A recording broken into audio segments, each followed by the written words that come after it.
Creemos, quienes nos dedicamos a la educación, que el conocimiento de la historia nos puede ayudar a mejorar, y esa mejora tiene que ver con las reflexiones que puedan orientar las prácticas hacia el cumplimiento de objetivos sin perder de vista cuál es nuestro quehacer como educadores y educadoras. En ese sentido y con ese ánimo, comenzaremos la participación, la intervención de nuestros ponentes. En primer lugar, escucharemos al doctor José Raúl Domínguez Martínez, después a la doctora Rosalina Ríos Zúñiga y finalmente a la doctora Aurora Guadalupe Loyo Brambila. Cada uno de nuestros ponentes dispone de un tiempo mínimo de 20 minutos para poder intervenir en lo posible. Posteriormente, después de las 3 intervenciones, abriremos el espacio para poder interactuar con él y con ellas. Para comenzar, escucharemos la intervención del doctor José Raúl Domínguez Martínez. Él es doctor en Historia por la Facultad de Filosofía y Letras de la Universidad Nacional Autónoma de México. Es investigador titular del Instituto de Investigaciones sobre la Universidad y Educación de la UNAM. Es profesor de asignatura en la Facultad de Filosofía y Letras también de la UNAM. Miembro nivel 1 del Sistema Nacional de Investigadores. Autor de diversos libros, entre los que destacan Historia de la Física Nuclear en México, 1933-1963. La Ingeniería Civil en México, 1900-1940. Análisis histórico de los factores de su desarrollo. E Historia General de la Universidad Nacional, siglo XX, en 3 volúmenes. Y finalmente es autor de muchos artículos en diversas publicaciones hemerográficas. Damos la bienvenida al doctor José Raúl Domínguez Martínez.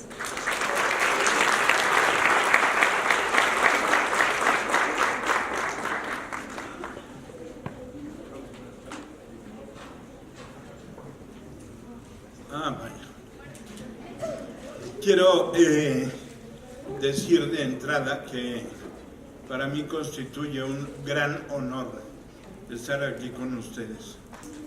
Creo que, tengo la esperanza de que en México estemos iniciando una nueva etapa y tenemos que echarle todos los kilos a la juventud para que la juventud sea un factor de transformación en este país.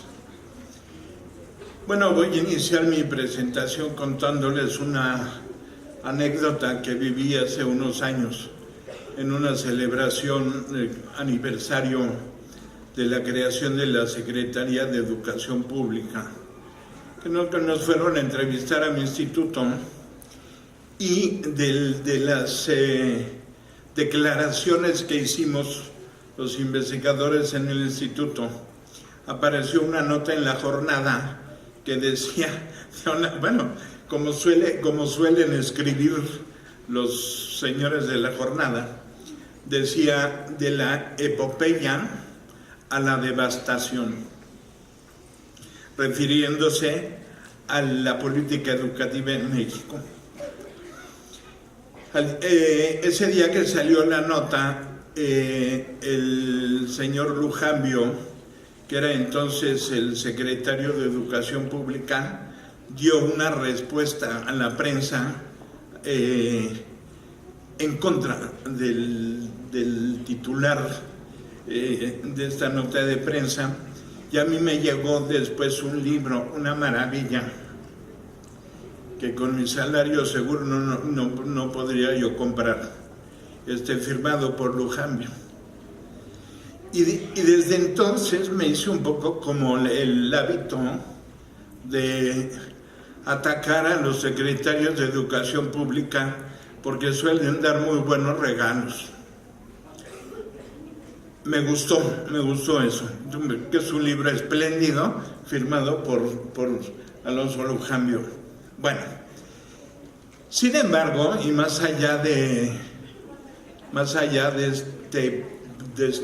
digamos, apunte humorístico del señor Lujambio, yo quiero decirles que el panorama de la educación en México, para mí, hablar de una epopeya educativa en México es algo que no tiene lugar, porque los resultados visibles de la práctica educativa en México son, por decirlo menos, desoladores.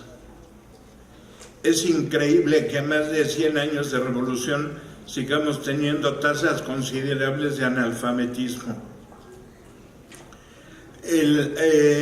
La proporción de personas que entran a la educación básica y terminan una carrera universitaria es ínfima.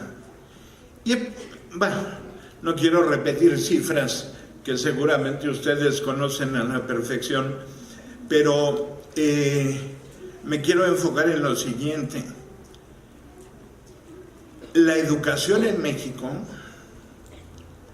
ha servido muy poco para elevar la calidad de vida de los mexicanos.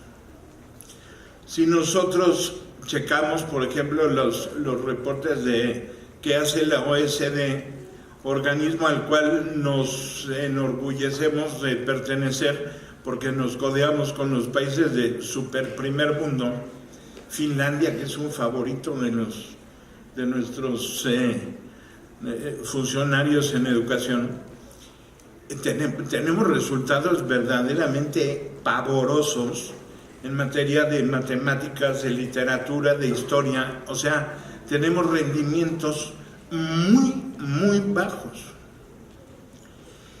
Y esto a mí me llama la atención porque hacer propuestas sobre educación creo que puede ser una práctica más o menos sencilla, pero reformas van y reformas vienen y las cosas en el terreno educativo no parecen mejorar sustancialmente. Actualmente estamos con marcha en una nueva reforma educativa que inventaron ¿cómo se llama este señor? El esposo de la gaviota. Ese. Y salen los libros de texto para ayudar a los muchachos a contar. Sale una mano con 6 dedos. ¿Sabían ustedes eso? Una mano con 6 dedos. Y el señor secretario de Educación Pública que dice, pues es que tenemos que aprender a leer. Es decir, una reforma educativa que apunta, esto lo quiero decir también, apunta por primera vez, desde mi conocimiento, a una transformación que es necesario hacer en la política educativa en México. Pero, como decía mi buen amigo Manuel Gil Antón, estos empezaron pavimentando la calle para después meter el drenaje.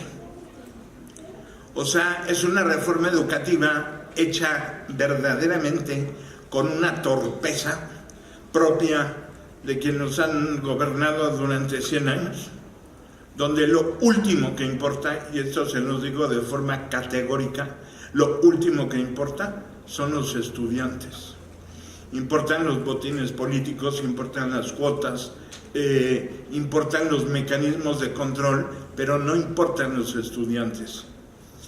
Y esto, al margen de que pudiéramos hablar de la nueva reforma educativa, que es una nueva simulación, y me parece, bueno, yo espero que realmente la detengan, porque si no vamos dirigidos nuevamente a un nuevo fracaso. A mí lo que me parece, más allá de criticar esa reforma, es que el problema de la educación en México nos está invitando a hacer un análisis de un fenómeno que se ha revelado como un fenómeno muy complejo, muy complejo. Yo recuerdo, me voy a arriesgar a decir esto, a sabiendas de que estoy entre educadores, y me voy a arriesgar, porque lo oí alguna vez en mi instituto, que alguien dijo, es que la educación es algo tan serio que no deberíamos dejarlo en manos de los educadores. Bueno, obviamente es una cuestión dicha en broma, pero lo que no es en broma es lo que voy a decir a continuación, de lo cual estoy absolutamente convencido. El problema de la educación en México es un problema complejo, muy complejo, que tiene que recurrir a análisis multifactoriales. Es decir, necesitamos, para explicar cuál es el problema de la educación en México, necesitamos del concurso de la historia como matriz disciplinaria, de la psicología, de la pedagogía, de la sociología. Hace rato en una de las conversaciones anteriores estábamos hablando de un problema que existe en México, que es el problema de una realidad multicultural. Ese problema no lo hemos resuelto. Y no lo hemos resuelto, me parece a mí, porque hacen falta más investigaciones especializadas en donde pudiéramos formar equipos interdisciplinarios en los cuales participar historiadores, pedagogos, antropólogos, psicólogos, porque el fenómeno es un fenómeno complejo. Miren ustedes, en México hemos tenido educadores de una talla verdaderamente fenomenal, uno de ellos Torres Bodet, sin ninguna duda, pero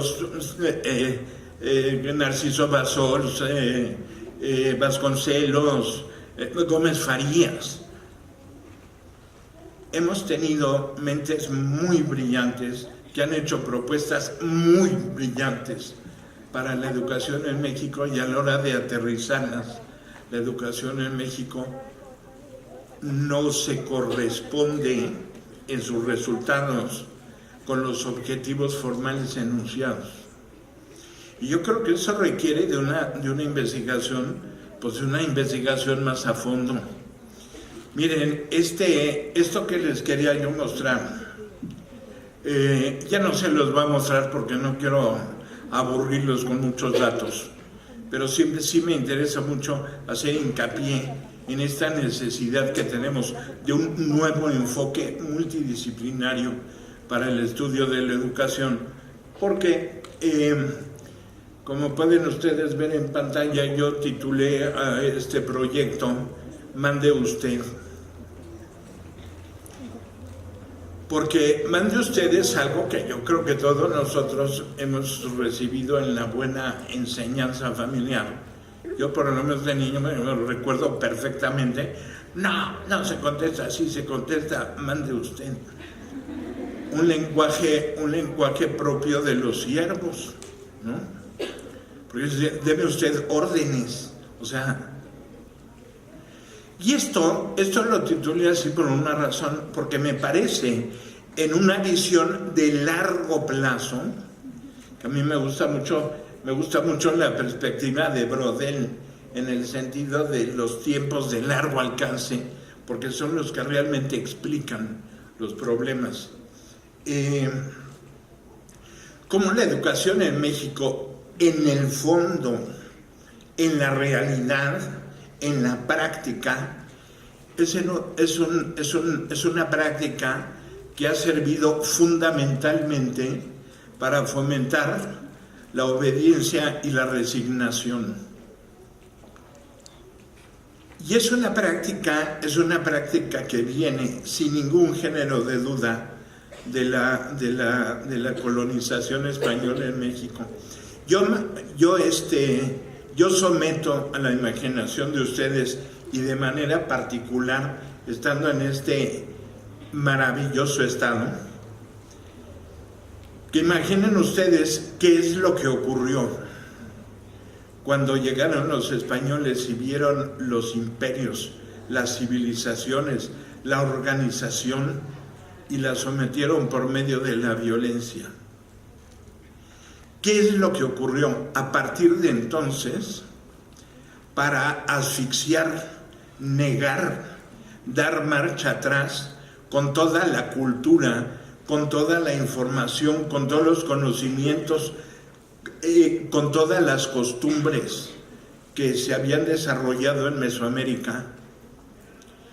Y yo creo que podemos tener una imagen muy clara. Y esto por cierto no se enfatiza en los libros de texto que yo conozco de historia. Es como, llegaron los españoles y nos conquistaron. ¿Cómo que nos conquistaron? Porque guapos no eran. O sea, ¿cómo nos conquistaron? ¿Cómo? ¿Y cómo es posible que se haya asfixiado culturas tan desarrolladas como las que teníamos en México y a los dueños de los imperios, a los constructores de esas civilizaciones, los hayan convertido en gente de segunda? Si ustedes analizan este punto, me parece que no es difícil llegar a la conclusión de que en México se echó a andar una maquinaria, primero por medio de la violencia física y después por medio de una violencia simbólica sistemática, que, si ustedes me permiten esta afirmación, que espero no suene escandalosa, es un mecanismo que lleva más de 500 años funcionando y no ha dejado de funcionar.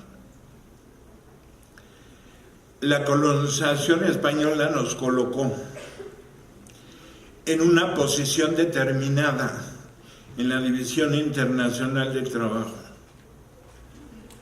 en donde nos hemos convertido desde ese momento hasta la firma del Acuerdo de Libre Comercio con Canadá y Estados Unidos en productores de mano de obra y de materia prima, y punto. Y eso no ha cambiado en 500 años.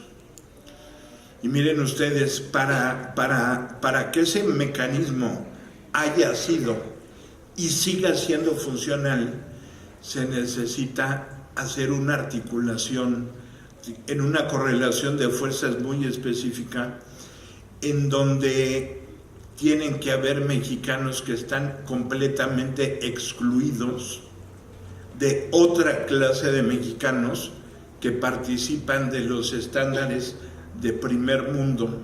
Ustedes saben a qué me refiero. Es decir, en México tenemos, desde la conquista hasta este momento, tenemos una sociedad fuertemente estratificada. A lo mejor por eso nos dicen indios, porque nuestra sociedad se parece más al sistema de castas de la India que al modelo finlandés que tanto aman nuestros políticos. En Finlandia hay 1 millón de habitantes que tienen estándares de vida elevadísimos y 500,000 de renos, y todos viven felices en un lugar terriblemente frío. Y en cambio los mexicanos tenemos al hombre más rico del mundo y a 50 millones de personas que viven por abajo de los estándares mínimos de bienestar. Bueno, esta realidad es una realidad que tiene que ser analizada históricamente, porque supone una serie de articulaciones funcionales que son de tipo económico, de tipo político, pero sobre todo de tipo cultural. Y cuando digo sobre todo de tipo cultural, me estoy refiriendo a 2 entidades fundamentales que han funcionado en este país para moldear nuestras mentalidades y hacer justamente una sociedad que, teniendo un país inmensamente rico, ha sido una sociedad que se ha tenido que resignar a vivir en una situación de pobreza. Permítanme ustedes decirles que el trasiego de metales preciosos que se verificó durante 300 años en México hacia Europa, sirvió para financiar la acumulación originaria de capital que dio nacimiento al capitalismo europeo, y nosotros nos quedamos con un tipo de sociedad que nos trajeron los españoles y que en Europa estaba dando señales de agotamiento, y aquí nos incorporamos y nos estrenamos en la cultura occidental con una economía y con una civilización de tipo semifeudal. Hoy todavía son comunes las haciendas gigantescas en donde se trabaja como se trabajaba en el siglo XVI. O sea, y así pretendemos hacer reformas educativas que nos incorporen a los estándares de Finlandia. Eso es un absurdo. Lo que yo estoy tratando de decir es que nosotros tenemos que empezar por hacer un estudio de nuestra historia, de las realidades, no de las fantasías de Nuño ni de Lujambio, nuestras realidades, para definir cómo ha operado esa violencia simbólica, como para mantener una división, ya no digo de clases, de estamentos en esta sociedad, y cómo ha funcionado también para dar muestras tan inverosímiles, si se analiza desde un punto de vista de resignación ante esta clase de situaciones. Miren, hay una frase, un teorema de Pierre Bourdieu que supongo que muchos o todos de ustedes conocen. A mí me gusta mucho cuando habla de la educación, porque él escribió un libro que se llama La reproducción. Yo originalmente lo adquirí pensando que era una temática totalmente diferente, ¿no? Y no, la reproducción se refiere a la reproducción de las condiciones que en una determinada sociedad permiten que la posición hegemónica de esa sociedad se mantenga como hegemónica. Y entonces Bourdieu hace el análisis del aparato educativo, y él propone que el aparato educativo en realidad funciona fundamentalmente para mantener esa correlación de fuerzas. Y me parece que en ese sentido, si a mí me dicen, desde este punto de vista, si a mí me dicen, es que el aparato educativo en México ha funcionado mal, y yo les diría, no ha funcionado mal, ha funcionado mal para nosotros, pero para las personas que mantienen los grupos de privilegio en este país, ha funcionado de maravilla. ¿Es calificación o minutos? ¿Ah?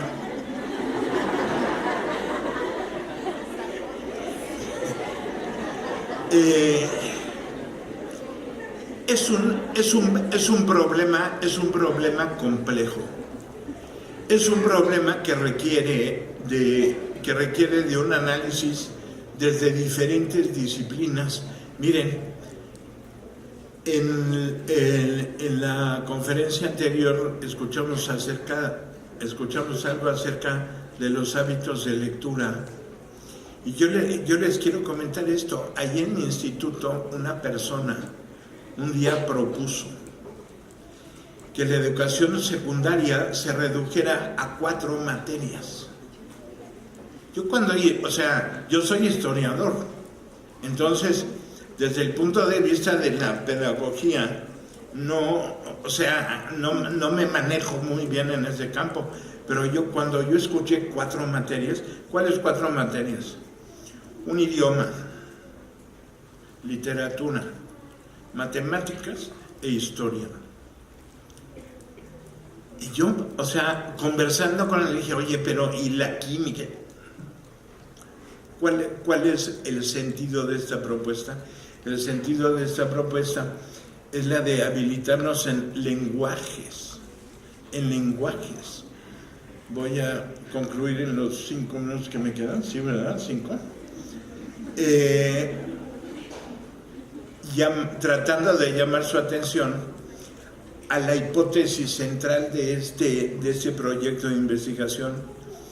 Es que miren, el sistema educativo que nos impusieron los españoles y que ha estado vigente hasta el día de hoy es un sistema que se basa en la mnemotecnia.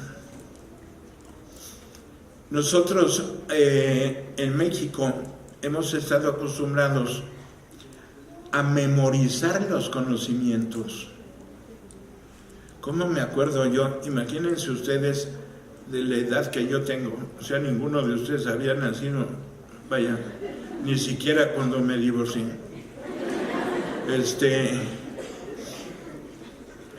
Que una vez en un examen de preparatoria me preguntaron en el examen final, ¿quién es el autor de Don Gil de las Calzas Verdes?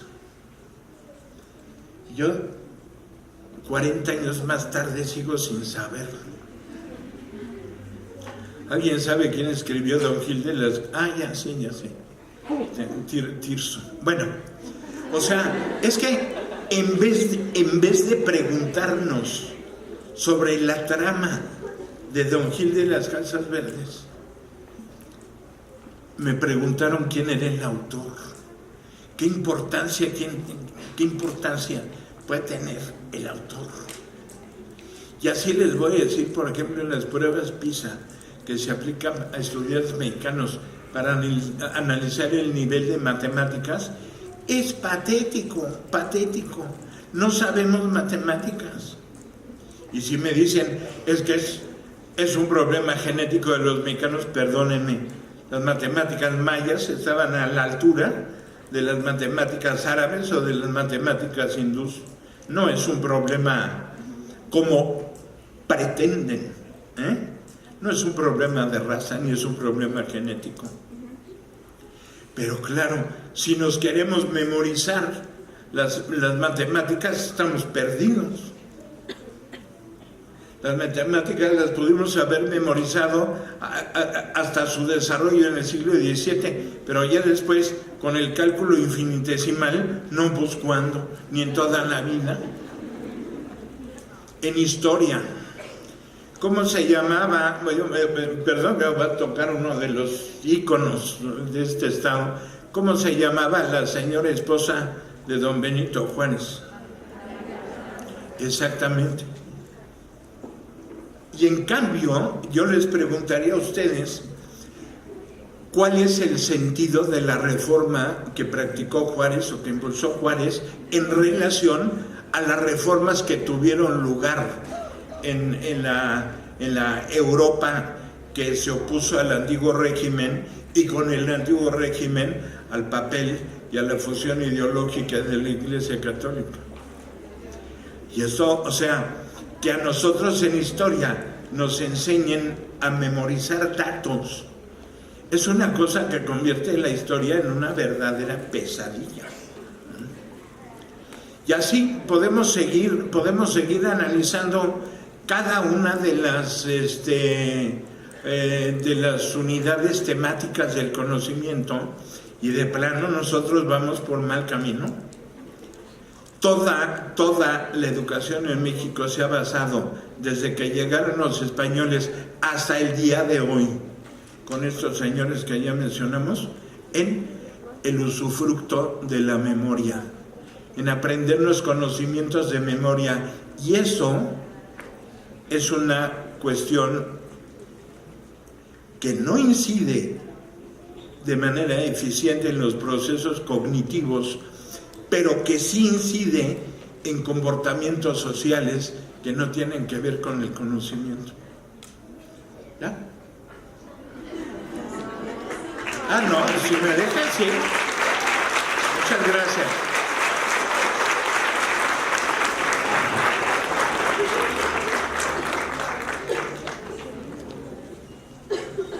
Lamentamos muy de veras.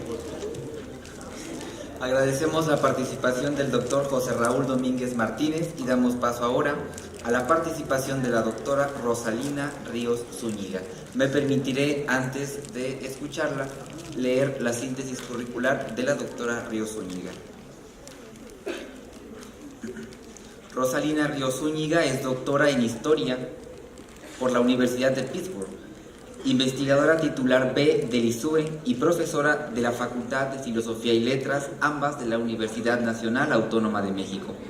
Es miembro del Sistema Nacional de Investigadores.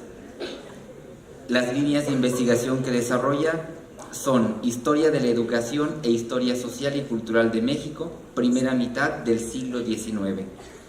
Ha publicado 8 libros como autora, coautora o coordinadora. Entre ellos destacan La Educación de la Colonia en la República, el Colegio de San Luis Gonzaga y el Instituto Literario de Zacatecas.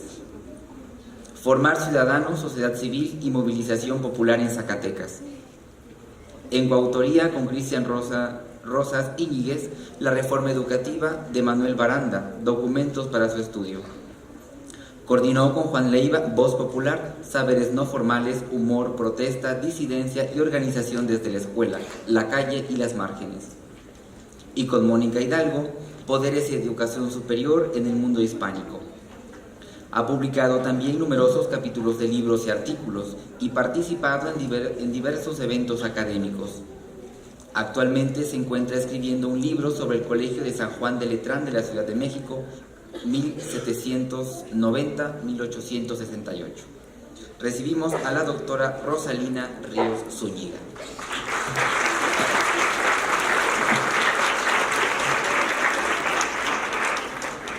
Buenas tardes, muchas gracias. Yo ahora voy a pasar a aburrirlos con unos pocos datos, pero creo que son necesarios. Lo primero que les quiero decir es que pues las reformas no son nuevas, no son del siglo XX, no son del siglo XXI, son de mucho atrás. Son pensemos, 2 siglos atrás. Y precisamente cuando México comenzó a ser México, porque sabemos, como ya nos lo comentó Raúl, pues era primero pues una serie de reinos, imperios, comunidades, después ya fue Nueva España y sus diferentes provincias, regiones, virreinatos, pero pues a partir de 1821 comenzó a ser México. Bueno, les decía,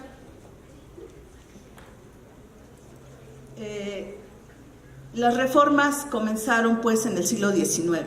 Las reformas comenzaron también cuando empezó a crearse esto que ahora conocemos como sistema educativo. Y las reformas que hubo fueron muchas. Les estoy hablando sobre todo de las que hubo durante las primeras décadas del México independiente. No siempre se aplicaron y a veces duraron poco tiempo cuando se aplicaron. Además, algunas veces fueron solamente para la Ciudad de México cuando era un régimen federal. Luego hubo gobiernos centralistas y se trataron de poner en marcha en todo México. También podemos decir que pues hubo muchas contingencias jurídicas que las impidieron no avanzar. Y además podemos decir también que pues se hicieron antes de las reformas educativas centralistas muchos esfuerzos en los estados y que bueno, la manera como yo he tratado de estudiarlas y que también me gustaría mucho que quienes se dedicaran a estudiar lo que es la educación en el siglo XIX también fueran por esta vía, es no verla solamente desde el punto de vista centralista, ni tampoco desde el punto de vista legislativo, que es como generalmente se han conocido, sino abrir la perspectiva, hacerlo desde perspectivas más sociales, más culturales, más regionales. Entonces, este es el camino que me gustaría, que he intentado hacer con el estudio de las reformas educativas en el siglo XIX. Sobre todo yo les quiero decir, pues empezó a haber desde el siglo XIX lo que ahora conocemos como educación primaria, segunda enseñanza, tercera enseñanza, que no existía exactamente durante la etapa colonial. Y en ese sentido, pues yo en particular me he dedicado a lo que son los estudios de segunda y tercera enseñanza, hoy conocidos como de secundaria, preparatoria, profesionales. Entonces, sobre todo, cuando yo esté hablando de estas reformas, voy a hablar sobre todo de estos niveles de estudio. Aquí yo les presento una serie de reformas y planes de estudio que hubo durante la primera mitad del siglo XIX, o lo que les decía, durante estas primeras décadas del México independiente. Desde 1814, un político, José Manuel Quintana, desde España, porque todavía éramos parte de España, pues ya estaba trazando ciertos aspectos de lo que sería un cambio en la educación para las colonias, los reinos de España. Pero no se pudo poner en práctica. Luego, 1821, nuevamente se intenta poner en práctica una serie de mecanismos para cambiar la educación, que anteriormente, pues, sobre todo, estaba depositada en corporaciones, como la universidad o los colegios de las órdenes religiosas. Luego ya viene la independencia y durante el imperio de Iturbide ya va a haber una serie de propuestas para ya poner en marcha lo que anteriormente se había propuesto desde España, pero ya como imperio mexicano. Nuevamente nos vemos en la situación de que no se puede lograr mucho, pero continúa adelante esta serie de propuestas. Yo tampoco los quiero aburrir mucho con muchos datos. Yo les puse esta lista para que vean cuántos planes, cuántas reformas hubo en este periodo de más o menos 6 décadas, 5 décadas. 1830, también Lucas Alamán propone cambios muy importantes. 1833, que ya lo mencionaba Raúl, Gómez Farías, José María Luis Mora, están a la cabeza de otra reforma educativa, en este caso que sí se lleva adelante, pero solamente durante 10 meses. Después, 1843, Manuel Baranda, otro político de Guanajuato, que ya está residente en la Ciudad de México y siendo parte de pues toda una élite política en la ciudad, es también quien echa adelante otra reforma educativa. Le sigue Teodosio Lares, Juárez en 1861, en el Imperio de Maximiliano, 1866, y bueno, la que parece coronar muchos esfuerzos, la reforma educativa liberal, eso dice la historiografía, pero pues también hay que ponerla en duda. En fin, es una lista que tampoco quiero que se la aprendan, ni mucho menos, pero que sea indicativa de cuántas reformas, cuántos planes se han hecho a lo largo de la historia de México, y que mucho de eso pues ha quedado solamente en el papel. Bueno, ¿qué es lo que pretendían en general estas reformas? Aquí se lo indico. Por ejemplo, creación de una Dirección General de Estudios que controlara, organizara, también que recaudara el financiamiento para la educación pública. También se pretendía crear universidades en otros estados. Ahí dice federaciones, pero no le hagan caso, es estados. ¿Y por qué? Porque después de la independencia sabemos que se crearon los estados, ¿no? Pero algo muy importante, antes de la independencia solamente había 2 universidades en todo el territorio que pues ahora es México, que era la Universidad de México, creada en 1551, y la Universidad de Guadalajara en 1792. Había colegios, había seminarios conciliares, pero universidades, que eran las que otorgaban los grados, solamente 2. ¿Y qué va a pasar a partir de que se crean los estados? Cada estado va a pretender, sus élites, que haya una universidad o algo parecido a una universidad. Y aquí la pregunta interesante es ¿por qué quieren las élites crear este tipo de instituciones universitarias? Eso se los voy a dejar de tarea a ustedes. Bueno, también se pretendió que hubiera financiamiento público, porque anteriormente quien financiaba las instituciones o las corporaciones educativas era generalmente sí la corona, pero sobre todo también quienes estaban aportando dinero eran particulares.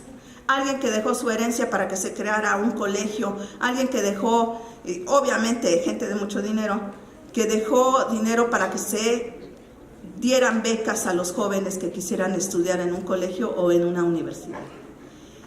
Bueno, ya estamos en el siglo XIX y se pretende homogeneizar y jerarquizar los estudios.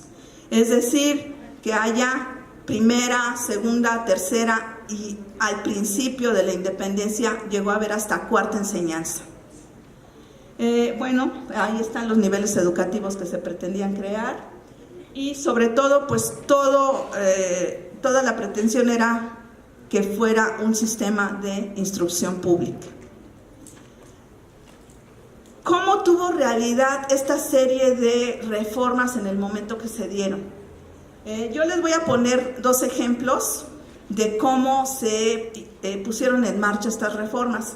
Esto es muy importante porque yo les decía antes, en una tabla anterior, que generalmente se han estudiado las reformas desde la legislación. Claro, ya ha habido muchas colegas que han avanzado muchísimo, se las voy a mencionar, Dorothy Tang de Estrada, que estudió sobre todo la educación de los indígenas y colegios del siglo XVIII, Anne Staples, que lo hizo para el siglo XIX precisamente, o Pilar Gonzalo también para la etapa colonial, infinidad de colegas que han estudiado y avanzado muchísimo. Sin embargo, para la educación superior no se ha hecho tanto trabajo como el que se pretende hacer aquí, pues a partir de las reformas. En este caso, la primera reforma educativa que sí realmente se pone en marcha es la reforma educativa liberal de 1833. Vuelvo a decir, esto es visto desde el centro, desde la Ciudad de México, pero sin embargo, si uno se pone a revisar lo que pasaba en los estados, uno se encuentra con situaciones muy interesantes. ¿Por qué? Porque, por ejemplo, Oaxaca empezó a reformar su educación antes que esta reforma liberal de 1833 en la Ciudad de México. Pero también lo mismo pasó en Guadalajara, o también en Mérida, o en Zacatecas. Es decir, como que nosotros nos hemos acostumbrado a ver la historia de la educación desde el centro. Y esto no es tan así, ¿no? Entonces, bueno, pero lo que sí, esta reforma fue muy importante, fue muy espectacular, se dio en un momento coyuntural de la historia de México. Esta reforma, decíamos antes, la llevaron adelante en el terreno político Valentín Gómez Farías, que en ese momento era vicepresidente de México, y José María Luis Mora. Pero detrás de él había como la cabeza pensante de la reforma, José Eduardo de Gorostiza. Es quien realmente está detrás, él y otros profesores de los diversos colegios. Yo en particular les quiero hablar de cómo cambiaron uno de los colegios que era de origen colonial y trataron de crear el establecimiento de ciencias eclesiásticas. La reforma, como sabemos, ha sido estudiada mucho, ¿sí? Hay muchos estudios sobre la reforma de carácter tradicional, desde la legislación, desde las batallas ideológicas. Por eso es primera reforma educativa liberal. ¿Por qué? Porque es contra los conservadores, ¿no? También hay de análisis del discurso de la reforma, También estudios más recientes pues ya han visto los cambios tan importantes que hubo, por ejemplo el estudio de Ernest Sánchez Santiró, y recientemente Cristian Rosas Íñiguez ya ha estudiado los cambios en medicina, ciencias matemáticas y ciencias eclesiásticas que se hicieron dentro de esta reforma. Pues yo lo que he tratado de hacer es seguir el rastro, o sea, como parte de un proceso que viene desde las reformas borbónicas, que están tratando de implementar cierto tipo de propuestas, ¿no? En este caso les estoy hablando, como les decía, de crear un establecimiento de ciencias eclesiásticas. Solo piensen eso también. ¿Por qué una reforma liberal quiere crear un establecimiento de ciencias eclesiásticas para formar sacerdotes? ¿Por qué? Solo piensen un poco en eso. Y pues uno se encuentra que el afán de los Borbones era ya hacer esto, crear un clero nacional. Y parece ser que esa idea de crear un clero nacional la quieren poner en marcha los liberales en 1833. Bueno, hay entonces estas continuidades entre antiguo y nuevo régimen que una autora como Beatriz Rojas pues lo plantea también en un artículo muy reciente. Entonces, bueno, es esta intención de estudiar la reforma educativa de 1833, tanto verla como sí parte de todo lo que pasa en el país, pero también como parte de una continuidad que viene del siglo XVIII al siglo XIX. Bueno, aquí también ya estoy mencionando algunas de las situaciones que ya les dije. Gómez Farías como vicepresidente, pues el régimen había sido encabezado en principio por Santana. Se cierra la Nacional Universidad en esa reforma. También se crea, ojo, una Dirección General de Estudios, y si recuerdan lo que dije antes, que pretendían la mayoría de reformas, aquí se crea ya la Dirección General de Estudios. Se reúnen los fondos de los antiguos colegios para crear ese fondo de instrucción pública para financiar los nuevos establecimientos educativos. Y el seminario conciliar, que sigue existiendo, pues va a estar funcionando pero bajo los parámetros de la Dirección General de Estudios. Lo más importante, y que es donde va a caber este establecimiento del que les hablo, es que se crean 6 establecimientos de estudios.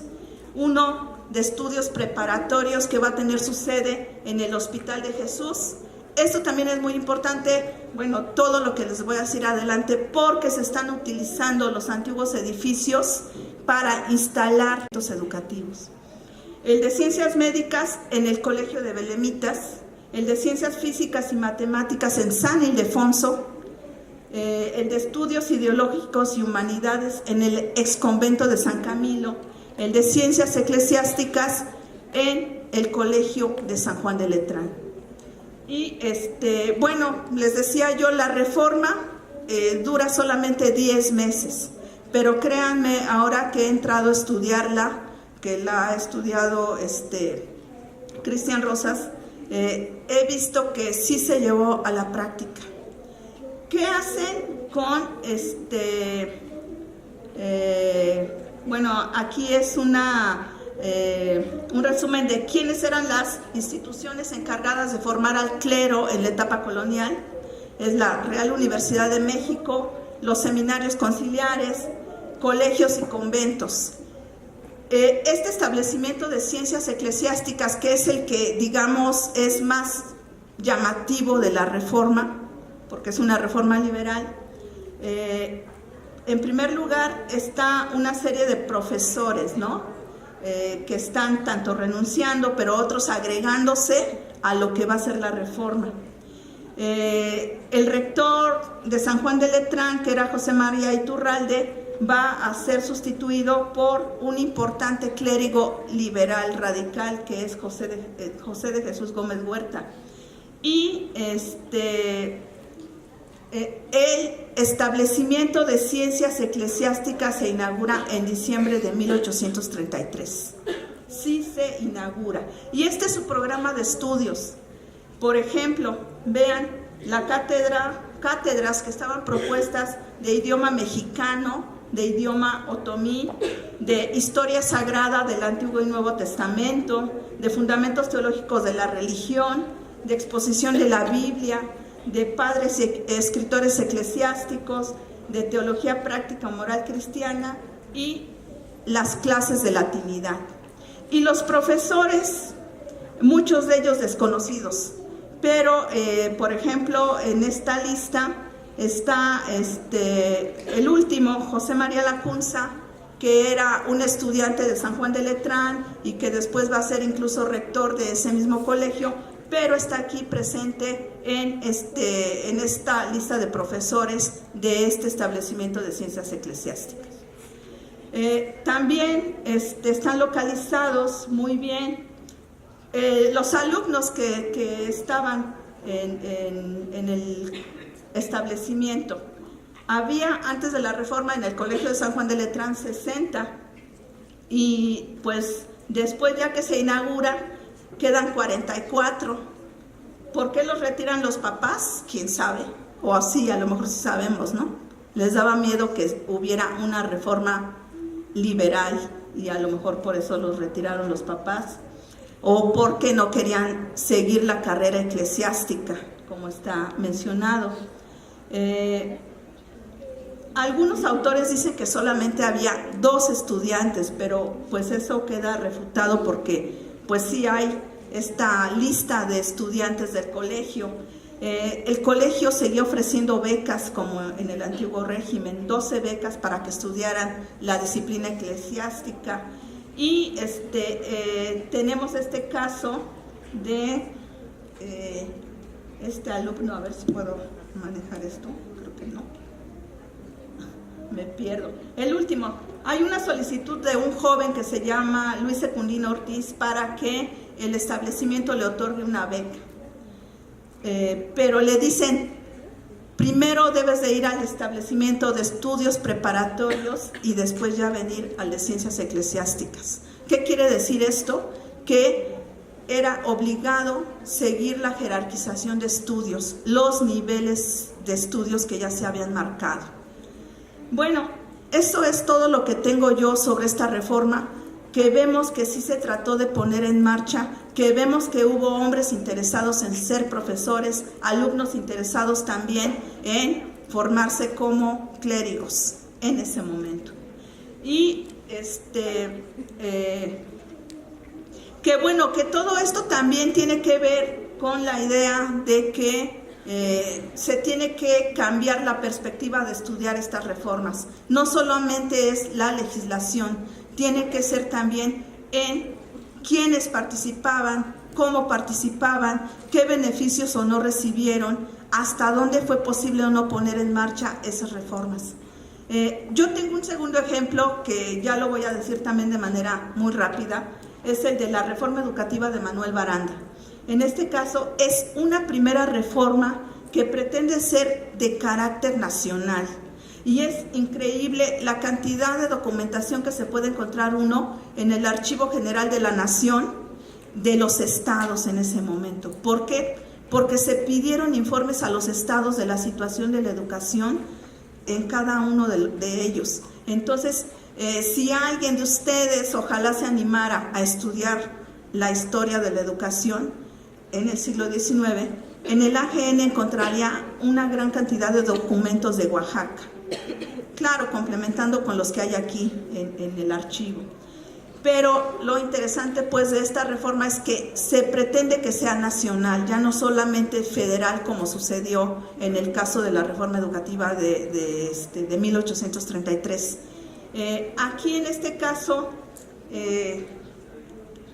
lo que vamos a ver principales características, otra vez les pido que pongan atención, es lo mismo, se forma una junta directiva de estudios y juntas subdirectoras en los estados, que tendrían que remitir información a la general en la Ciudad de México.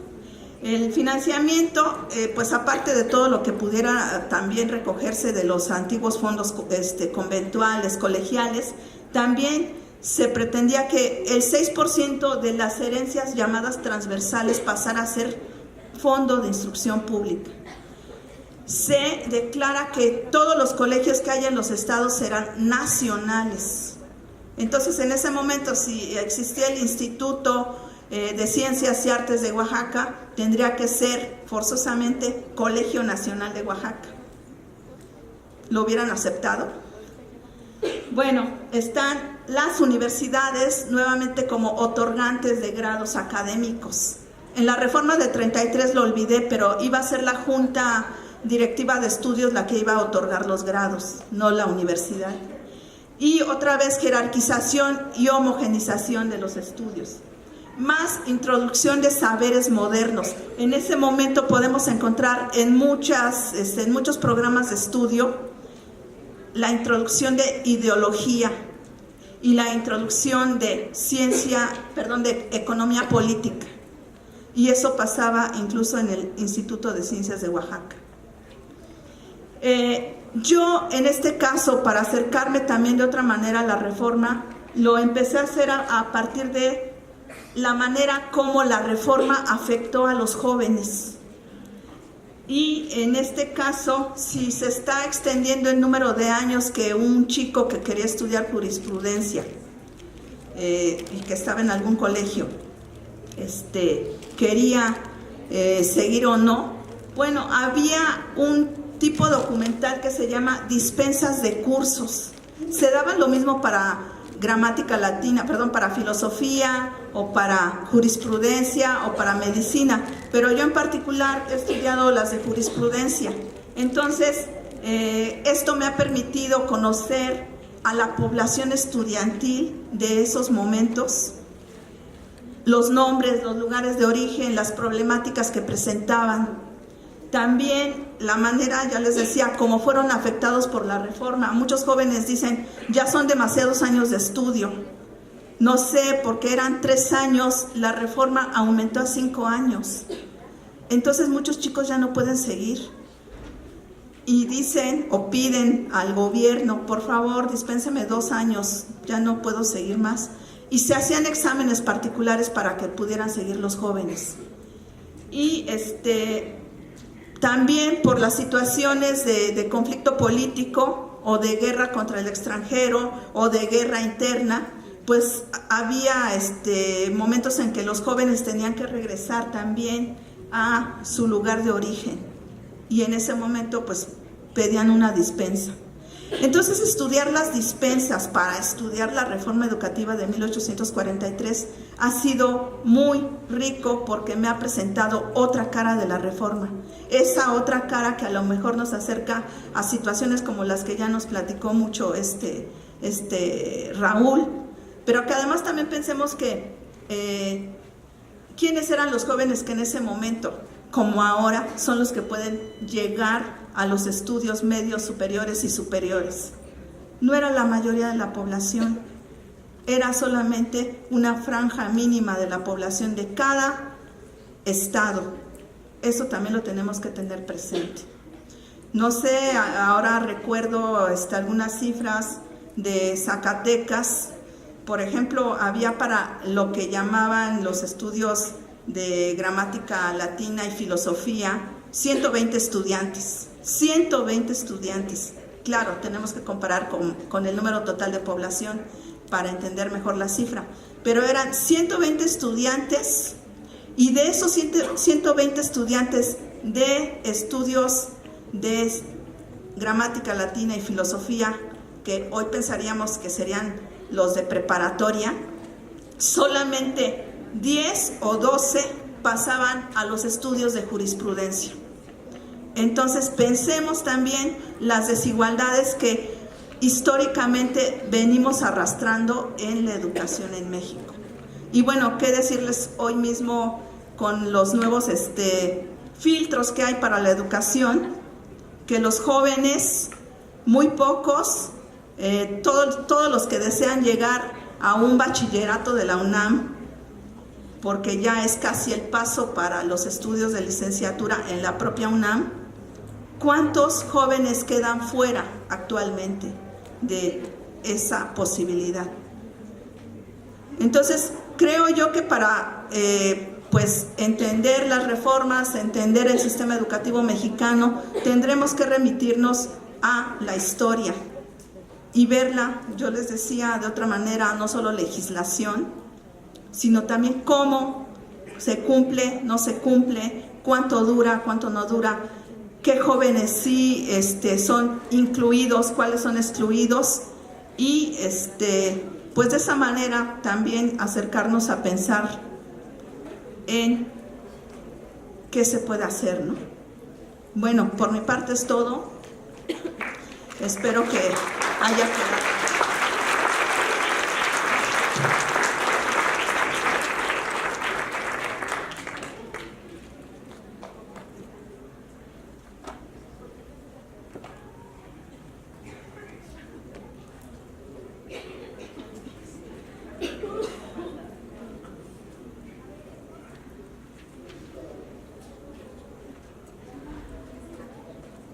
Agradecemos la brillante intervención de la doctora Rosalina Ríos Zúñiga. A continuación, escucharemos la intervención de la doctora Aurora Guadalupe Loyo Brambila. Antes de esto, me permitiré dar lectura de su síntesis curricular.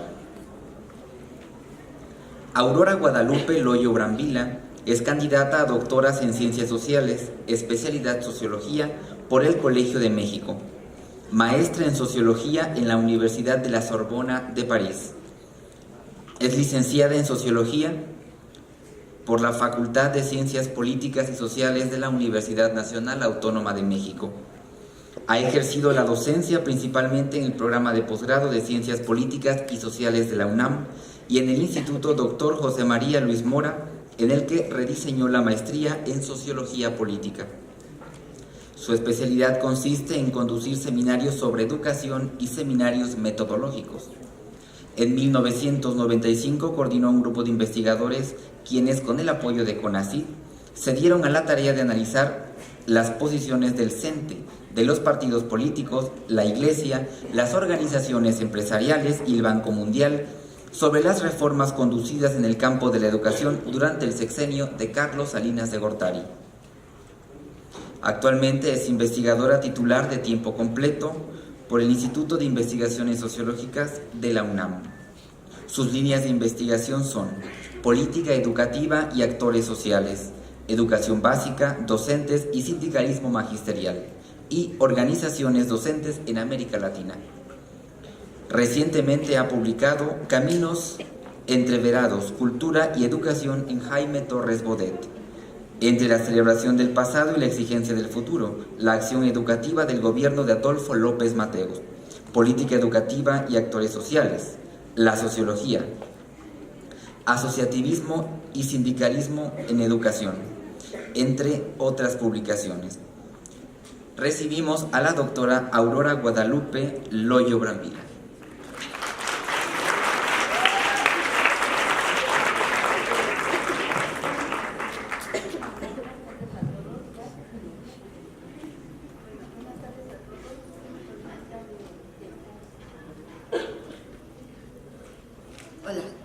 Buenas tardes a todos, estoy contenta de estar aquí en Oaxaca y en compañía de tantos jóvenes. Gracias también a los organizadores de este encuentro. Bueno, voy a hablar de un hombre que, como ya señalaba el doctor, es uno de los grandes forjadores del sistema educativo mexicano tal como lo conocemos actualmente, y él es el doctor Jaime Torres Bodet. ¿Me pueden pasar la siguiente, por favor? Torres Bodet fue un hombre que tuvo una gran coherencia en su trayecto vital. En la fotografía de la izquierda lo pueden ver acompañando a José Vasconcelos.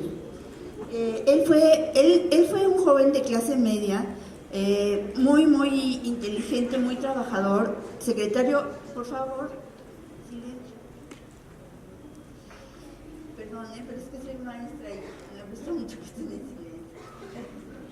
Bueno, Jaime Torres Bodet fue un hombre de clase media acomodada. Su madre era francesa y le inculcó un sentido del deber que acompañó a Torres Bodet toda su vida y que fue incluso bastante hostigante para él, porque siempre estaba el deber de por medio. Fue muy precoz, a la edad de 14 años ya había escrito sonetos en los periódicos, prologado por uno de los grandes poetas de su tiempo, que fue Enrique González Martínez, y formó parte de un grupo cultural muy importante que se llamó Contemporáneos. En realidad la vocación de Jaime Torres Bodet fue toda la vida ser poeta, ser escritor. Y tal vez por eso fue tan magnífico secretario de Educación 2 veces, porque a diferencia de otros secretarios de Educación que han querido ser presidentes, él siempre lo que quiso fue ser poeta. Y si fue funcionario fue porque amaba a su país y porque se dio cuenta de que realmente México necesitaba mejorar su educación. Aquí puse algunos elementos que tienen que ver con su relación con los poetas, lo del grupo de Contemporáneos, que ha sido uno de los grupos culturales más importantes de México. En ese grupo estaba, por ejemplo, Gorostiza, estaba también Villaurrutia, y justamente este fue uno de los grandes problemas vitales de Torres Bodet, que queriendo ser poeta, como ya les dije, fue funcionario gran parte de su vida. Y esto lo logró, digamos, a través de una gran disciplina. Estaba, digamos, escribiendo documentos, memorándums y todo, y en sus tiempos libres fue cuando fue poeta, y sin embargo tiene una obra enorme que ustedes pueden consultar en el Fondo de Cultura Económica. También les recomiendo mucho que vean los libros de sus memorias. Las memorias de Torres Bodet están también publicadas por el Fondo de Cultura Económica. Sobre todo los primeros volúmenes son muy ricos, los últimos ya son como aburridos porque ya empiezan a platicar, digamos, se refieren mucho a ceremonias con los embajadores y demás, y ya es un poco tedioso, pero el primer tomo sobre todo es una maravilla leerlo para todos los que nos interesa saber cómo era México en esa época. Sus amigos poetas se distanciaron de él de alguna forma y le decían que él ya era un burócrata. La siguiente, por favor. Una de las características fundamentales de Torres Bodet es que él, a diferencia de otros, siempre vio una relación entre educación y alta cultura. Es decir, en el México moderno, como ustedes lo pueden ver ahora, por ejemplo, tenemos un ministerio, una Secretaría de Educación y una Secretaría de Cultura.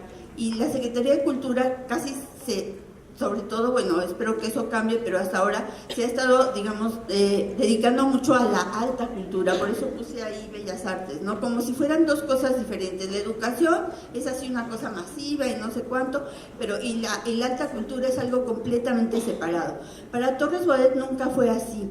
Él, digamos, que tuvo mucho la impronta de José Vasconcelos, siempre vio educación y cultura como dos universos completamente vinculados.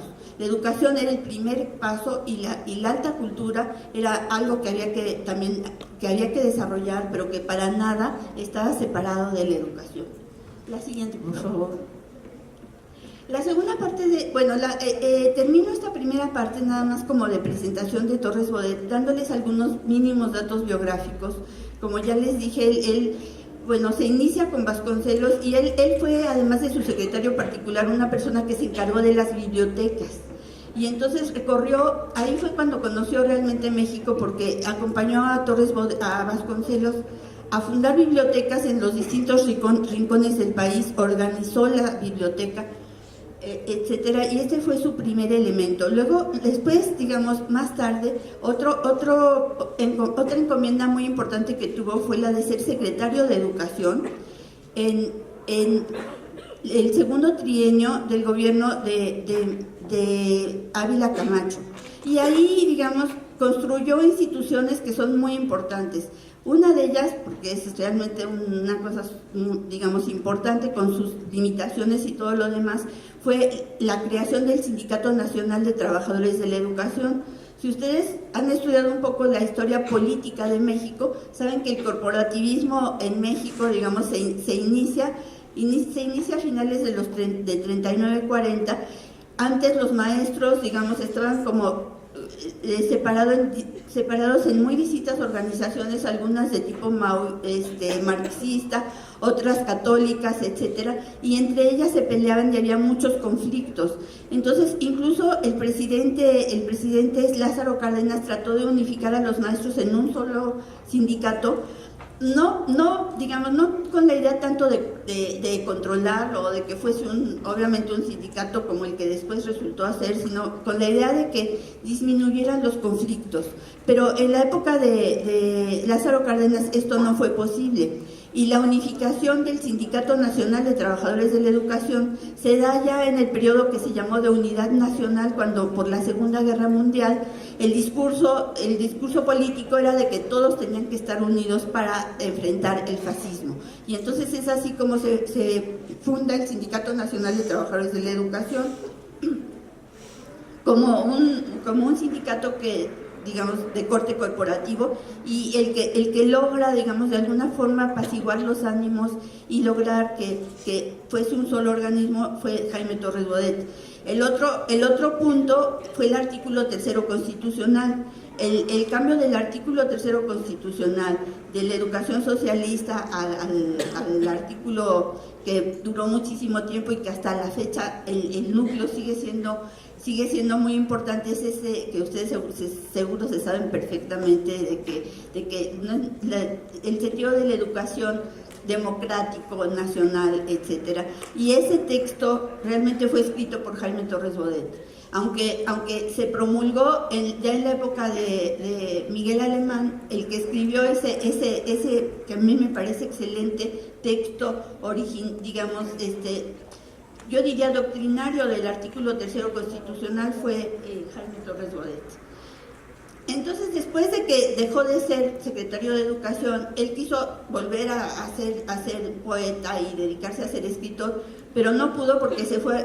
La verdad es que había muy poca gente que tenía las capacidades intelectuales, organizativas y de trabajo que él tenía, y entonces lo nombraron embajador en Francia, porque además obviamente sabía muy bien el francés, y después tuvo el honor de ser el segundo director general de la UNESCO.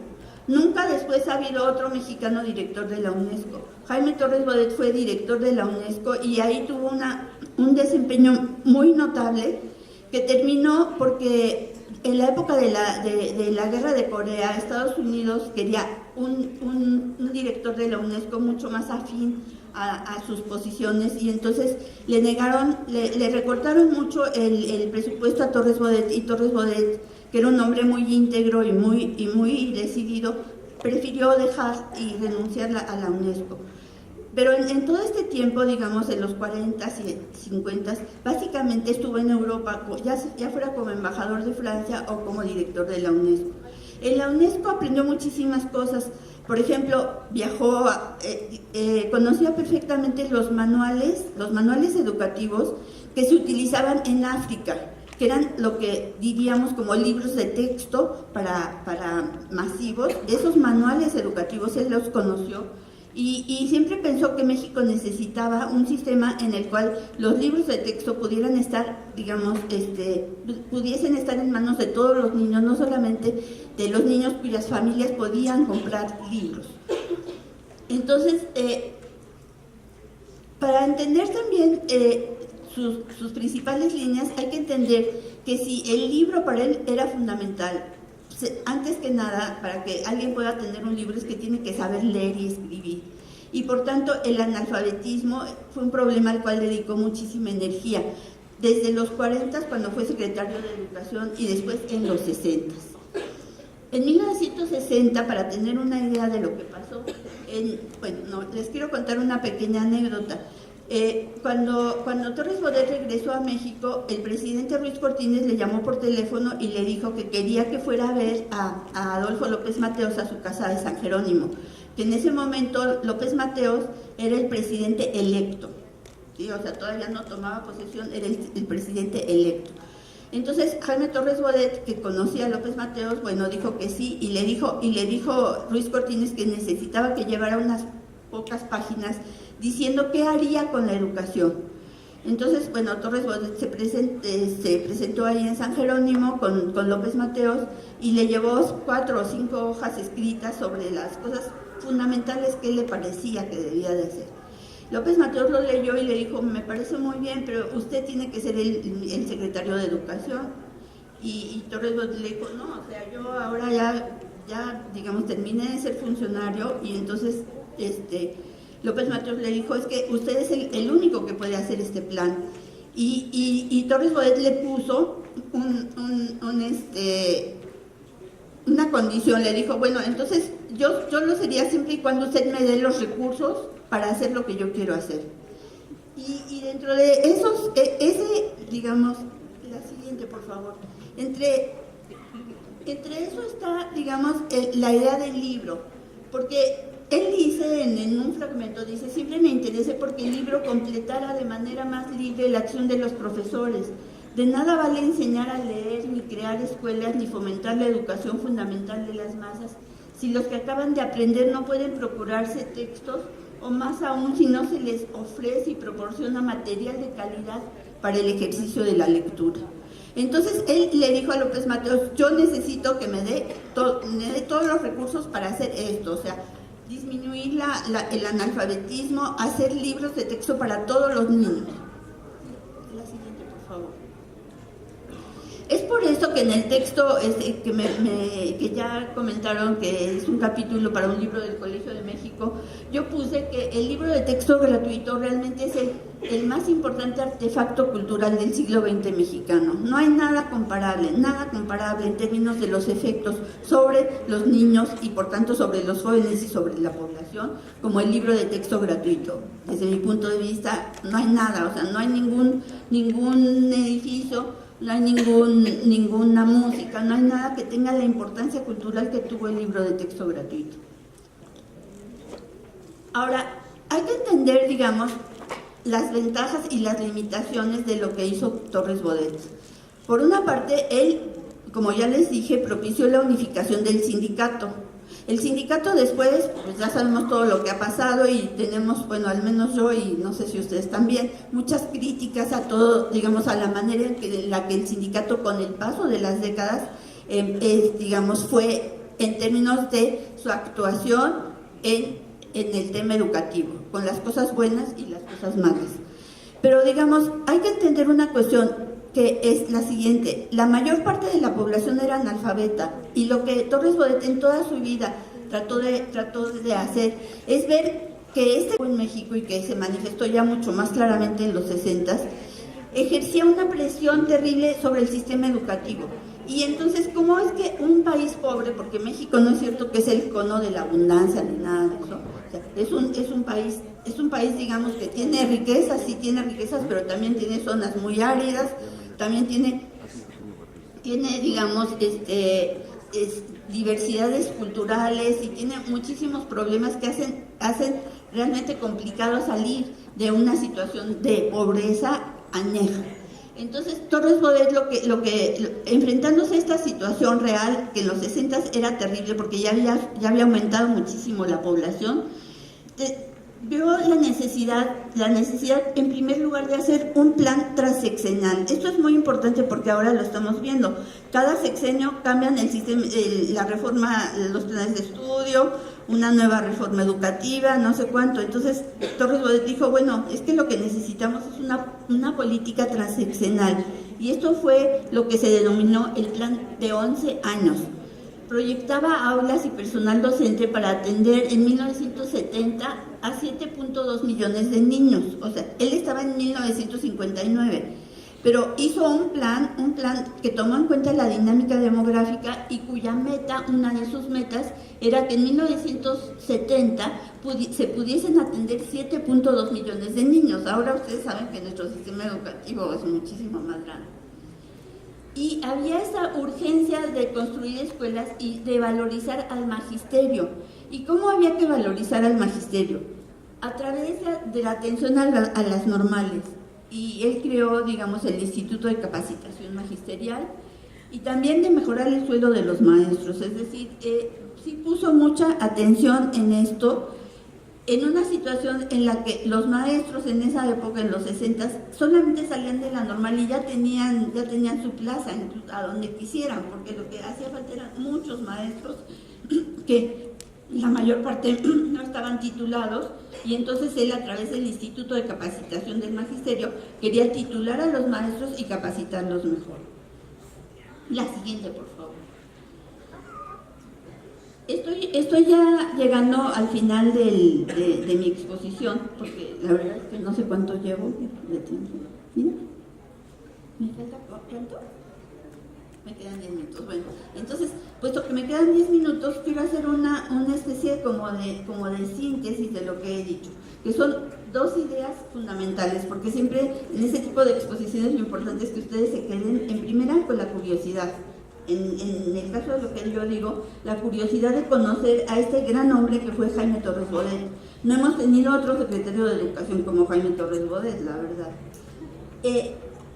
Como un hombre que, digamos, hace coincidir la alta cultura con la educación.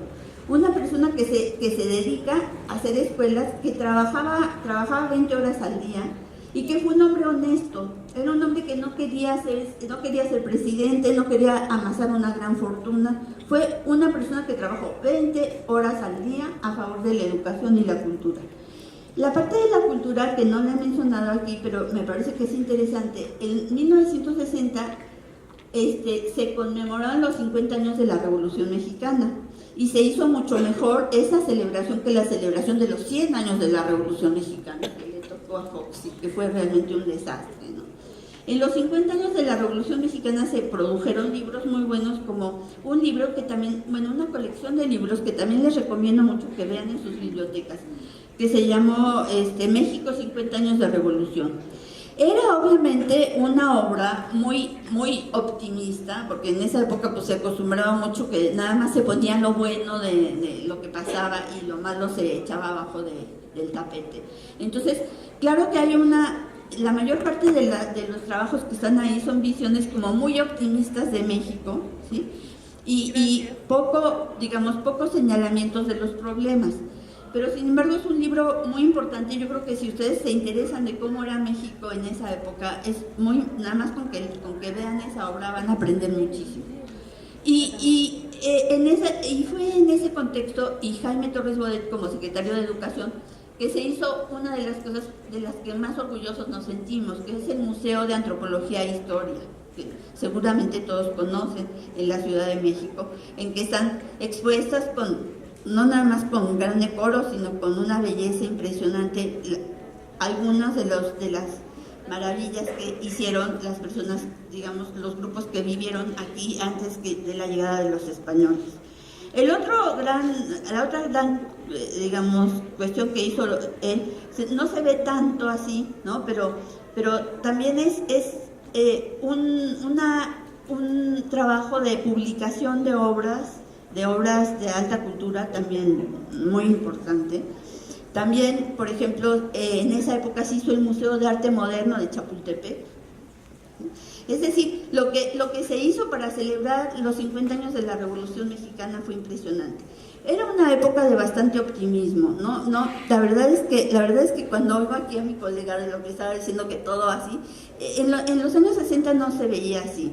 Era un país, digamos, en que había muchas esperanzas. A mí me parece que lograr este balance en todos ustedes entre una visión crítica que tenemos que tener, pero a la vez una visión que también sepa apreciar lo que sí se ha hecho.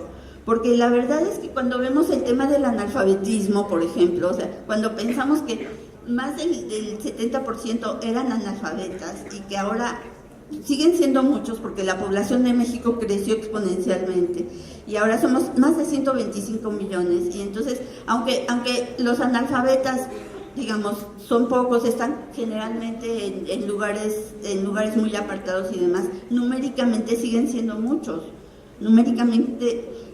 siguen siendo muchos, y es una terrible injusticia, y el analfabetismo, como todos sabemos, está está focalizado en las mujeres y en las mujeres viejas sobre todo, son las que, digamos, el grupo en que hay mayor cantidad de analfabetas. Entonces, es mucho lo que se tiene que hacer, pero me parece que tenemos que reconocer también la obra de gente como la que ya mencionó la doctora, y también como Torres Bodet, que vieron la situación como había, a lo mejor hicieron cosas que tuvieron efectos que no podían planear y que tuvieron aspectos no demasiado buenos, pero también, digamos, fueron personas comprometidas que, de acuerdo con la situación, dijeron, este es el diagnóstico y estas son las 3 o 4 líneas a las que me voy a comprometer.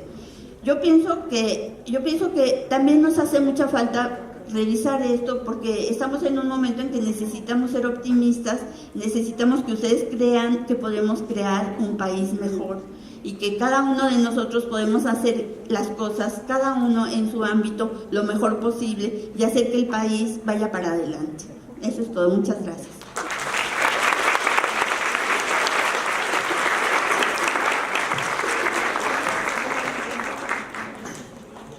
Agradecemos la participación de la doctora Aurora Guadalupe Loyo Brambila. Damos paso ahora a una ronda de preguntas. Si lo permiten nuestros ponentes, escucharemos las preguntas en rondas de 3 para que ellas y él puedan contestar. Le pido por favor a mis compañeros del staff que nos ayuden con el micrófono.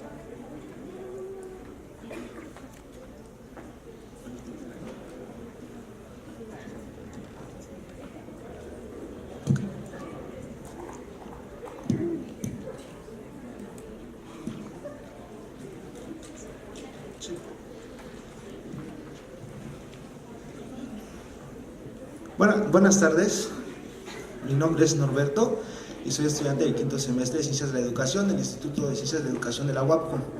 Hace unos días fue la Feria Internacional del Libro de Oaxaca y vino un exponente, un ex general, y hablaba sobre materia de seguridad en México y hablaba toda esta parte de la historia, cómo fue reprimido, cómo antes, como mencionaba la doctora, todas esas situaciones que pasaban de violencia en el país eran escondidas debajo del tapete, ¿no? Entonces yo lo hago una comparación así con la educación. ¿Por qué? Porque en general su nombre es Jorge Carrillo Leá.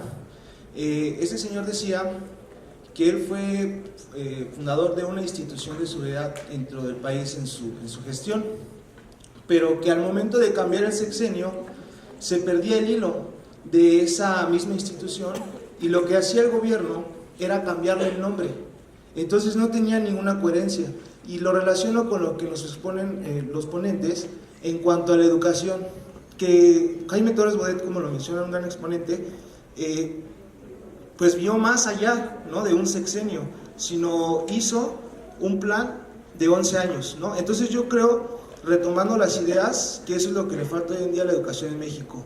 No simplemente trazar una reforma, cambiarle y que sea por sexenio, sino que sea un plan a largo plazo y que se vea más de 10 o 20 años para que realmente tenga algo significativo en nuestra sociedad. Es más como un comentario y estoy de acuerdo, me da mucha curiosidad, me indaga mucho el estudiar más a este autor a fondo. Y pues bueno, muchas gracias.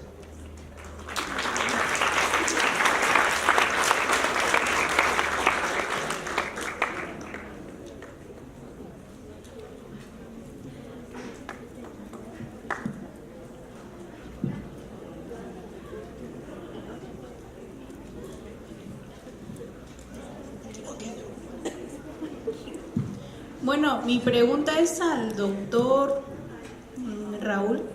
Usted mencionaba algo sobre la política educativa en el país y mi pregunta sería algo que me conmueve mucho a mí sobre la burocracia en México.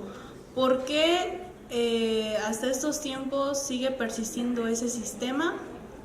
Y bueno, los fines, ¿no? O sea, todo lo que es el contexto político de la burocracia, no sé si me estoy dando a entender.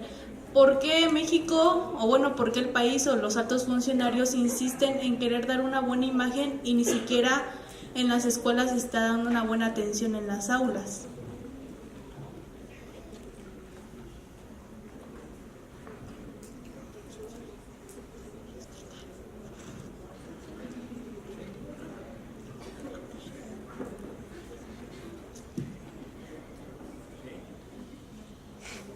¿Sí? ¿Sí? Bueno.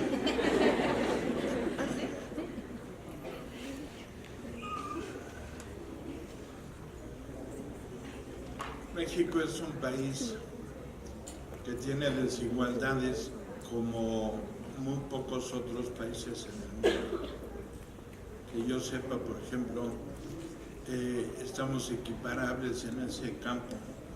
En Brasil, Brasil está estrenando, qué horror.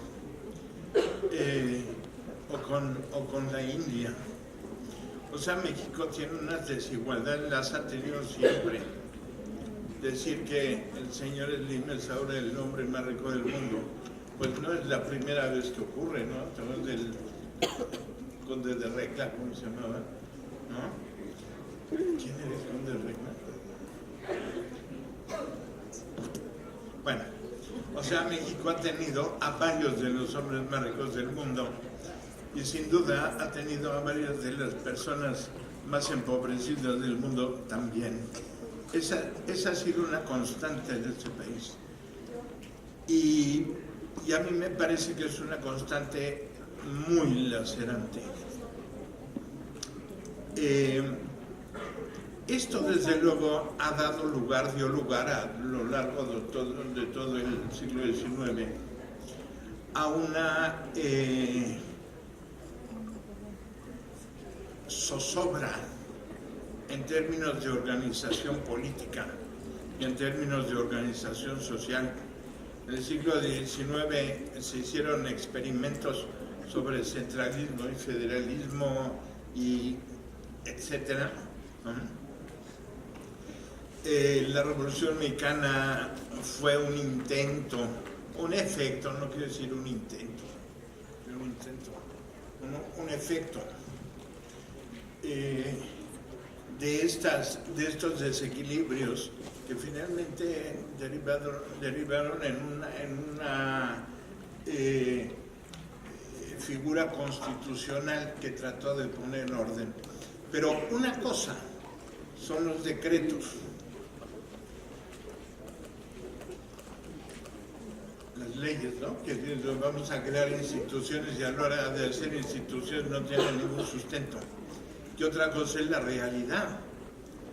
Entonces, en México, un señor que era, desde mi punto de vista, un genio político, y no lo estoy elogiando, o sea, un genio político, que se llama Plutarco Elías Calles, inventó una forma para evitar las sazonadas, los levantamientos, etcétera, que fue ni más ni menos que la creación del PRI. La creación del PRI fue solo el ponerse de acuerdo para repartir la tajada del pastel. Es decir, vamos a repartirnos el pastel con estas reglas, ¿no? Y una de las reglas principales fue respetar un régimen presidencial. En México el presidente, más allá de las figuras retóricas y legales que ustedes puedan imaginar, el presidente ha sido la persona en donde se reúne el poder de facto. Y entonces el presidente crea instituciones que son instituciones que duran un sexenio. No ha habido en México hasta la fecha programas de Estado que trasciendan los sexenios. Ese es otro de los problemas que México tiene que superar. El hecho de que en esto haya corrupción o no, obviamente no hay, pero me parece que lo principal en este campo es que, como muchas otras cosas,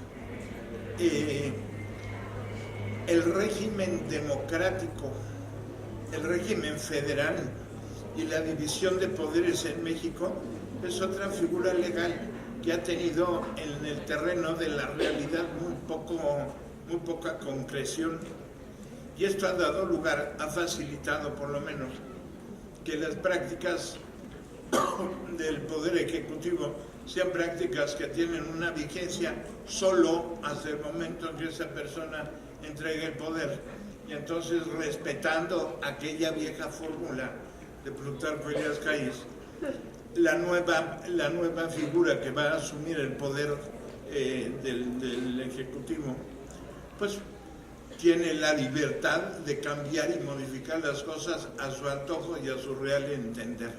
Ese es otro de los problemas que hemos tenido en México.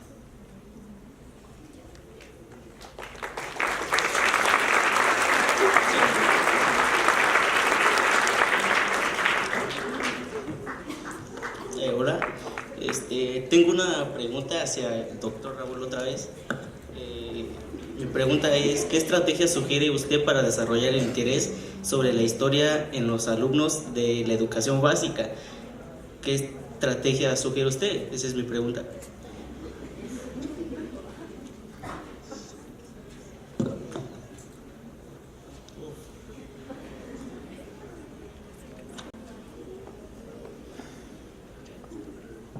Yo creo que es fundamental, y ha sido mencionado aquí en diversas conferencias.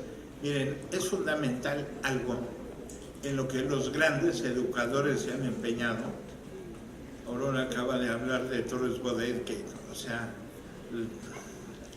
los libros de texto pueden ser criticados desde muchos ángulos, pero sin ninguna duda, o sea, pusieron en manos de miles o millones de niños mexicanos un libro que jamás había ocurrido antes, ¿no? O sea, hay un aspecto fundamental sobre el cual yo llamaría la atención, no solo para estudiantes de educación básica, sino para mis alumnos en el posgrado, porque es insólito que en México la gente no lee.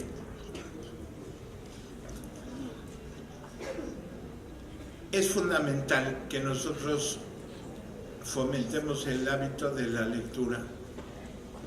Yo leí un estudio que no voy a exponer ahorita, pero en el sentido de que de una conferencia se pueden guardar partes de un programa televisado, etcétera, pero la forma por excelencia para desarrollar habilidades cognitivas es la lectura. Esa es una parte fundamental, y hay libros de historia que son estupendos.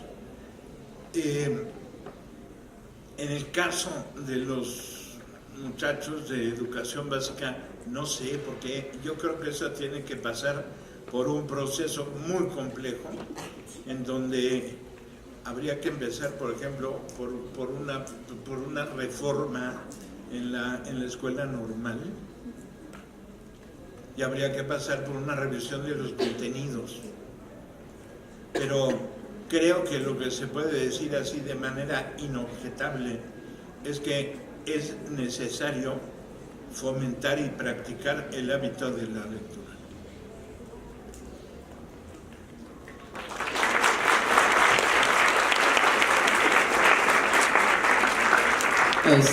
Buenas tardes, pasaremos a la última pregunta para cerrar el cierre. Todavía tenemos tiempo, si no es una pregunta muy grande. Perfecto.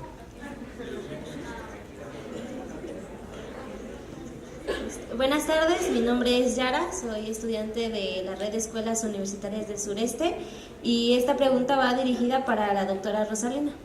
Dice: con los antecedentes de la elaboración y práctica de la reforma educativa, mi pregunta sería, ¿cómo definiría a nuestra reforma actual?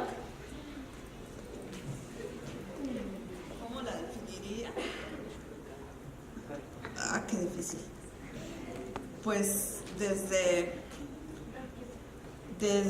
mi posición como historiadora y también como ciudadana de este país, pues una reforma desastrosa, ¿no? Totalmente desastrosa, porque bueno, se ha hablado mucho que es una reforma que más bien está enfocada a la cuestión laboral de los profesores, a la evaluación de los profesores, pero que no ataca precisamente el tema que se ha venido hablando aquí y que tiene que ver con la formación de los alumnos, los contenidos de la enseñanza, ¿no? Entonces, pues sí, yo creo que a todas luces es una reforma que no debería de avanzar. Yo les quiero comentar algo muy interesante para mí. Recientemente he participado en la elaboración de 2 libros de texto para preparatoria, uno el oficial de la UNAM y otro de la Dirección General de Bachillerato. Lo que me encuentro en los programas que nos han proporcionado las editoriales es una cosa lamentable realmente, porque el libro que es para la preparatoria de la UNAM me pareció excelente la manera como están enfocando la historia, la están enfocando en procesos, que para quienes colaboramos en el libro ha sido pues un reto muy grande, porque no es pensar en etapas históricas, no es pensar en temitas como luego acostumbramos a trabajar los historiadores, sino, no sé, por decirles algo, la economía a lo largo de 2 siglos, la sociedad a lo largo de 2 siglos. Y eso me parece muy bueno para los chicos que tienen la fortuna de ir a la prepa de la UNAM. Pero ¿qué pasa con los de la Dirección General de Bachillerato? Son programas que vuelven a caer en lo mismo de los datos, muchos datos, la historia oficial. O sea, la manera como se está tratando a los jóvenes en este tipo de programas es ya desde allí una muestra de discriminación, de exclusión, y lo único que puede hacer uno como autora de esos libros es tratar en cada pues, tipo de bachillerato de dar lo mejor posible para que los alumnos que accedan a esos libros puedan tener algo mejor que lo que el programa propone. Entonces, bueno, eso es en bachillerato, pero pues también lo que yo puedo saber de educación primaria también es lamentable, ¿no? Entonces, sí, para mí la reforma actual, pues sí, no debería de pasar. Nos va a llevar a una situación peor que la que ya pudiéramos tener ahora.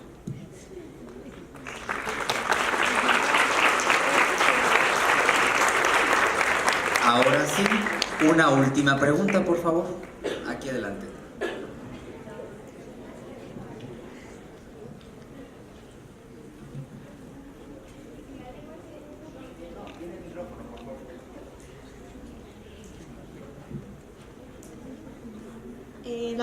La colectiva se pregunta cómo se modificaría la estructura de educación básica para que México empezara realmente a salir del sistema que la colonia nos dejó. Me gustaría que me respondieran desde la perspectiva de cada uno.